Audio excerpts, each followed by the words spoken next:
Namaskar, this is Akhilesh Bhargava. Welcome to Tit-Bits on Business and Finance with me. The Parliament yesterday witnessed a 4-hour long fierce debate on the deteriorating state of the Indian economy and what is the government doing about it. The debate and discussion as usual was unruly, marred by disruptions, and it finally had a walkout by the opposition which has become so customary. Mr. Anand Sharma, the senior Congress leader and former Commerce Minister, opened the debate on behalf of the opposition. He alleged and he stated that there is a deepening crisis in the Indian economy which is India specific and it is not correct to link it to the global situation. He pointed out that there is a widening and frightening gap between the rich and the poor, which is a matter of deep concern. He said, the situation is so serious that it is not time to now debate whether it is cyclical or a structural slowdown, whether it is a slowdown or a recession, and whether it is Indian or global. He said it is time to act now. And for that, he said the government needs to spend even though it doesn't have the money because the private sector is not investing. And so the government needs to spend. The trust of the common man in the economic system, he said, has been eroded, and that is not good for the country. The opposition further pointed out that the GDP has recorded a slowdown for 8 continuous quarters and it is time to recognize the slowdown so as to act on it. They pointed out that demonetization may have been a political masterstroke, but it was an economic disaster. And contributing to the slowdown of the economy, apart from demonetization, has been the hurried implementation of the GST.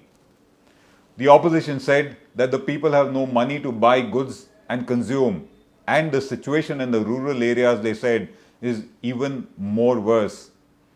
It was further stated by the opposition that the panic privatizations of the PSUs may be getting short-term gains for the government, but it comes with a lot of long-term dangers, and those were, of course, the remarks of the communist parties in particular. They also questioned the trust quotient of the government, referring to the fact that GST compensations of the government to the states have been pending and thus they raised a trust quotient. It was reiterated that this entire slowdown is very India specific. The opposition then staged a walkout stating that the concerns that they have expressed have not been factored into by the finance minister in her reply. And what was the reply? Defending the government, a BJP MP first said that the present slowdown is cyclical, it is short term and it is not structural. He also said that this slowdown will bottom out by March 2020 and thereafter, according to him, India will witness a solid economic growth. The BJP MP also said it is time to invest money rather than spend it in consumption, and that is what the government is trying to do. Of course, the defense of the government was led by the finance minister. She first of all said that there may be a slowdown, but there is no recession and there cannot be a recession. She said that all macro indicators of the economy are looking good and they are much better than what they were during the UPA rule led by Dr. Manmohan Singh. The indicators that she pointed out, which she said are much better than what they were in the Congress rule, have to do with the forex reserves of the country, the domestic supply and consumption, and the management of inflation. She said it has been far better than what the UPA had in its tenure. She said that this slowdown has a trail. It did not suddenly come one morning. It has come because of policies of the past UPA government, and it is not a one morning development. She further reiterated that the fiscal management of the economy under the NDA has been far better than what the UPA did, and that the BJP government has been much more fiscally disciplined than the Congress governments. Mrs. Nirmala Sitharaman further pointed out that there are difficulties in maintaining fiscal deficit and fiscal discipline in such trying times.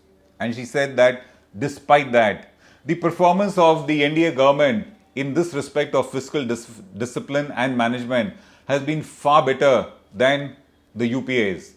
She said that during the UPA tenure, the fiscal deficit averaged at 5.5% of GDP, which in the NDA rule has been at a much lower figure of 3.6% of the GDP.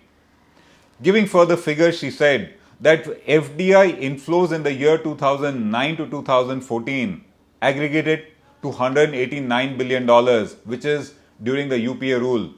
In the NDA rule, in a 5-year period, she said the figure shot up to $284 billion, thus showing a far better performance of the economy. She said that recognition, recapitalization and resolution have ensured that banks are being resolved, their crisis is being resolved. And she said that bank mergers are part of the overall reform measures that their government has taken in order to strengthen the functioning and finances of the banks. The finance minister further pointed out that revenue receipts of the government, revenue expenditure of the government, capital receipts and capital expenditure have all gone up. She said revenue receipts are up by 18% and expenditure of the government has not been compressed or compromised. The finance minister further said and blamed the UPA, saying that the desolation that has been witnessed in the Indian economy is because of a twin balance sheet problem, which is the bank balance sheets. The balance sheets of the lenders have been stressed and the balance sheets of the borrowers have been stressed. And that has happened, she said, because of indiscriminate lending by banks during the NPA rule, where loans were given by phone calls that were given. She said that this has been responsible for the desolation in the Indian economy that we see. The finance minister promised more measures, more sector-specific measures to revive the economy. And she said that the 32 reform measures that have been initiated so far are now bearing results. She assured the House that the Prime Minister is personally looking into the revival of the economy and the target is to get the economy back on a high growth trajectory. This entire debate and discussion in the Parliament on the deteriorating state of the Indian economy was more political and not so sincere when it comes to looking at what ails the economy and what needs to be done. The government has always treated it as a very sensitive political issue, thus continuing to be what we call in a state of denial. Let's look at the broad contours of the answer of the finance minister to the opposition charge. The fact is that there is a severe continued slowdown in the Indian economy and it has not yet bottomed out. It is a matter of worry. Sectors like the rural sector, informal sector, MSME sector continue to be stressed and succor is needed, revival is needed. If we look at the response of the finance minister, it was more in terms of blaming the past UPA rule. The government did get a lot of crises by way of a legacy, particularly the banking crisis, which was indiscriminate lending, as she said. These were legacy problems that came to the NDA government, but then it has now been in power for more than 5 years. And in those 5 years, we have not seen resolution of the problem. So it's now time over for the government to blame the past for the present that they are into. The measures that have been taken have not been sufficient, and that's because the government has been in a state of denial. In this state of denial, it prefers to doctor statistics and completely deny a problem that stares in your face. And because of this approach, the diagnosis of the problem is also not correct. That diagnosis again did not come across in the parliamentary debate because the government would not accept the charge of the opposition. What we are facing today is that the government has been taking measures to revive the economy on a very piecemeal, reactive basis. It has not announced its approach by way of a big picture diagnosis for us to realize that this is the way the entire economy will be handled. Wherever there is a pain and a problem, there is some solution being given out, but that's not the way to handle this kind of a crisis. It's because of this we face a depletion in the trust and confidence of the consumer and the investor into the economy. Because of that, we see a slowdown.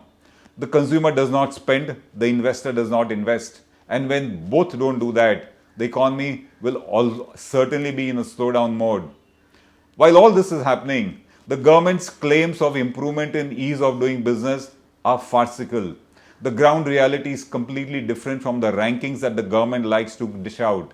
And until that is not recognized, you will not see a revival in the MSME sector. They continue to struggle.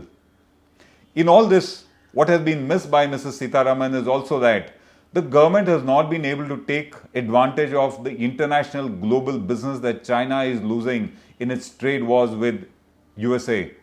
That business has bypassed India. If it had come to India, our manufacturing sector would have looked up. We would not have been in this kind of a slowdown mode. And that was not part of the discussion at all, very surprisingly. The solution lies in triggering investment. Investment will give jobs, which will give household income, which will give the confidence to consumers to spend. That vicious cycle is there and it is strangling the growth of the economy. The reality remains is measures have not been taken up to trigger it. The measures are patchy. They have been, as I said, reactive, and they have not given the kind of relief the government might want to claim. So, the discussion was needed. The economy has been deteriorating, but the approach of the government continues to be, according to us, in a mood of denial and in a mood of blame. The blame game time is certainly over. This is Akhilesh Bhargava signing off till we meet again. Namaskar.